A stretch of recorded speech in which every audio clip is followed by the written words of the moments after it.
मी doctor विजय कंदेवाड, अतिरिक्त प्रकल्प संचालक, महाराष्ट्र एड्स नियंत्रण संस्था, महाराष्ट्र, मुंबई.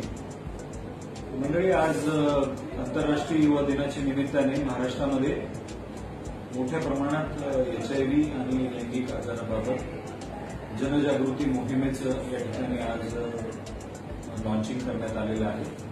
आणि सदर मोहीम जी आहे, इंटेन्सिफाईड कॅम्पेन, ही पुढील 2 महिने चालणार आहे.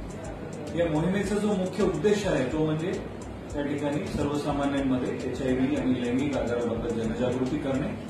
त्यानंतर ह्या आजाराबाबत ज्या काही शासकीय संस्थांमध्ये ज्या काही सुविधा उपलब्ध आहेत तर त्या सुविधांची उपलब्धता वाढवणे, त्याची व्याप्ती वाढवणे आणि लोकांनी त्या सुविधांचा लाभ घ्यावा यासाठी प्रयत्न करणे, असा याचा मुख्य उद्देश आहे.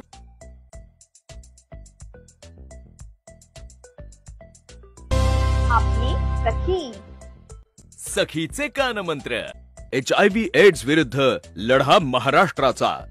महाराष्ट्र राज्य एड्स नियंत्रण संस्था.